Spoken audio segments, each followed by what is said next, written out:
are talking about augmented reality. And obviously, I think you can make a pretty good connection between that and learning. So we will look forward to hearing more from Michael. Gary, is Gary joining us? Let's see if we've got Gary here. Gary, there you are. How are you? I'm doing great, Suzanne. Thank you.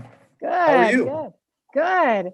It's been a busy morning, hasn't it? It's been an incredible morning so far. Absolutely. And I just wanted to pull you in for the audience. Gary Schulties is the president of eLearning and our sponsor for the event.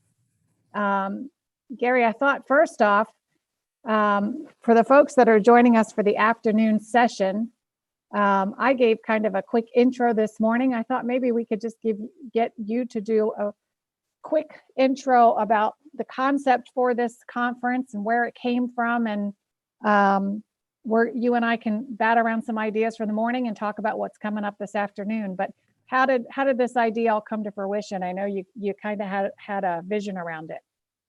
I did, and it's a shared vision from several of us within the company. And it started with one of our speakers, to be honest. Skillsoft, who did the present, John Frederick did the presentation earlier today, in the midst of their, what he likes to call a recapitalization, which we know as bankruptcy. Skillsoft had an amazing response to have a company go into bankruptcy and then to have to explain to the rest of the world that this is the best thing that's ever happened to us. And that story was such an amazing and honestly stunning story for me to hear, that it just sparked the whole idea of saying, we're in a year in which we want to throw away 2020. We'd like to just throw it away and say, can we hit the restart button and let's just jump to 2021 and move on. There's just so many things happening that are just a turmoil for us, and it left us unstable, and it left us with this feeling that I just can't wait for it to be over. And in reality, we needed something of hope. So back in August, we took some of the things happening with Skillsoft. We started envisioning saying, can there be such a thing as an all-day conference where we talk about the future? And we talk about the future in a way that's a story, saying that, all of us have come through hard times. And in fact, some of the greatest growth as an individual have come through trials and tribulations of going through a pandemic of sort, our own personal pandemic, where we had to reach deep and find out what is it that who am I? What is it I want to accomplish? What am I good at? And how do I move forward with a whole different way of thinking to accomplish these goals?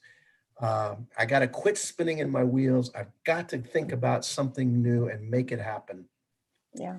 And what I think we've seen so far in the morning is speaker after speaker talking about those stories of how they see a vision for the future.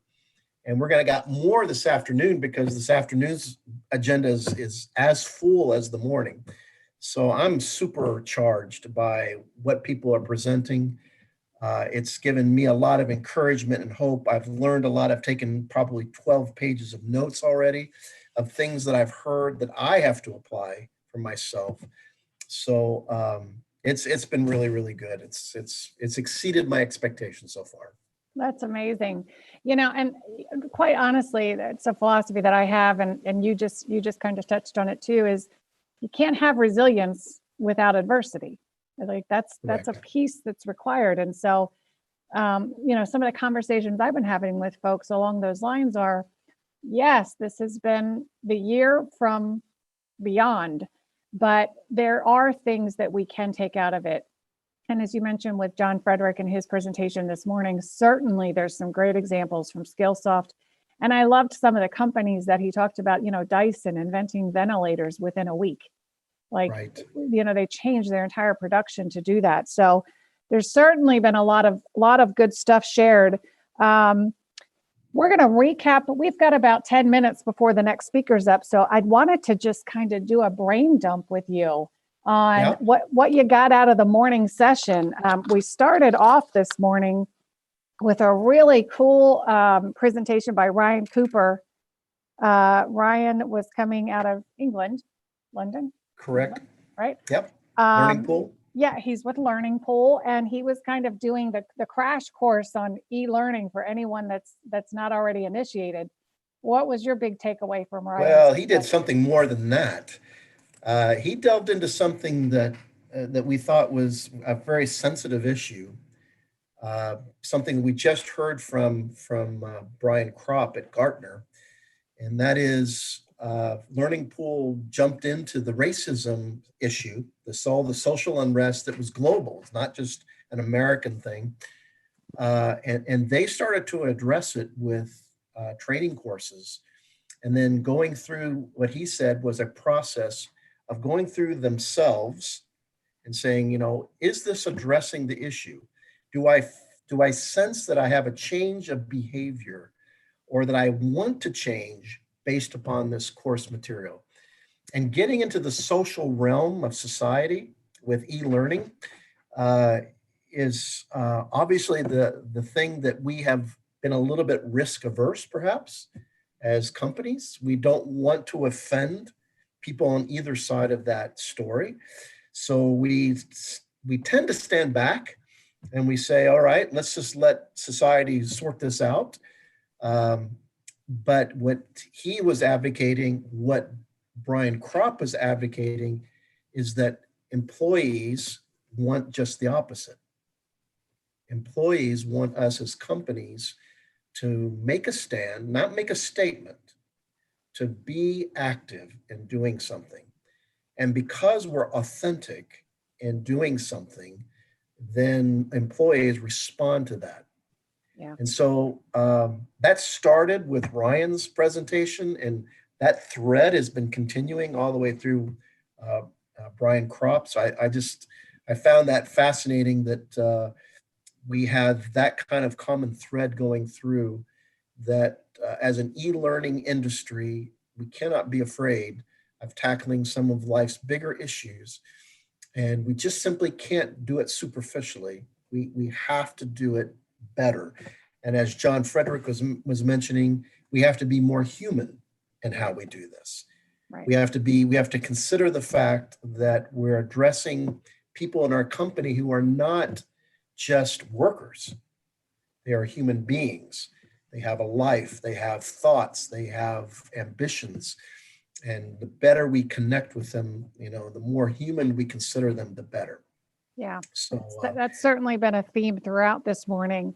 At 8:30, Gilbert Segura with Global eLearning talked to us about some trends and technologies in communication. And, I've heard Gilbert speak a number of times. He's always engaging, and he always has the coolest stuff to talk about. What was your big takeaway from Gilbert's presentation? Well, I was hosting an after party while Gilbert was I was handling Ryan Cooper's after party, but I know Gilbert's material, and I know the technologies that we're working with in this learning and development field, and they're fascinating. Because as we've talked about on several different occasions, the key to e-learning becoming more relevant is its speed and agility to be able to respond.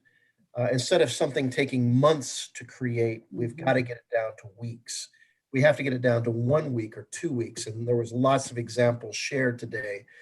And technology is allowing us to get to that place where we can quickly change things, and we can create it.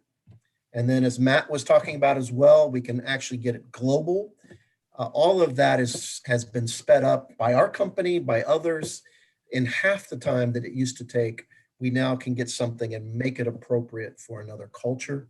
So, and again, it's great. Yeah, and it's another silver lining. If you choose to look for it, it's there, which is that COVID has made us more responsive, adapt quicker, and open to new ideas. So Gilbert proposed a few of those. So that was a good conversation too. We talked already about John Frederick. Joe led a panel discussion on instructor-led training versus e-learning. And I know that's a hot topic in the industry as a whole. What was your big takeaway from the panel discussion that Joe led regarding that topic? Yeah, well, I was in the the after party for that, listening to some of the comments going back and forth. Uh, Again, the transition to e-learning is it's not going to stop. There's a lot of arguments for why e-learning is a preferred way, particularly in remote environments, in global environments. Our company is global. It's the only way to connect and allow people in different time zones to be able to learn material. So I did find it, one of the things I kind of come back to is there is a reason why instructor-led it still has value. There is something about the eye contact. There's something about looking at somebody and encouraging them. Somehow, some way, I want to change because somebody's encouraging me to change. Mhm. And e-learning has its way of doing interaction, but it doesn't have that human element as much to say, I want you to succeed. And Yeah, I and want we you to move forward. And that encouragement coming from an instructor is the one thing that may not be able to be replaced in e-learning. yeah, and we did a poll prior to the conference, and it was something like 83%. We gave people the option of, will you be doing more e-learning? Will you go back to instructor-led, or will you do a combination of both?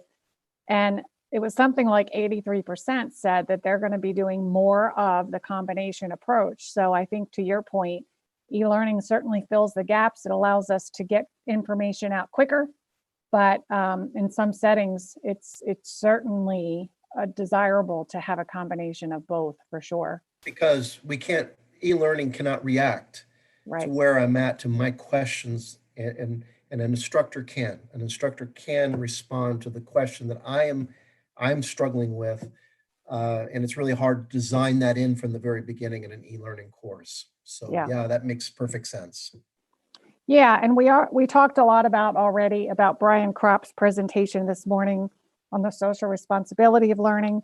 We just finished up with Michael Wheeler and his augmented reality discussion. And let's just do a quick highlight of the afternoon. We've got Amanda Valls coming up with Goodyear Tire and Rubber. She'll be talking about leadership skills Going um, into 2021. going So into 2021. Yeah.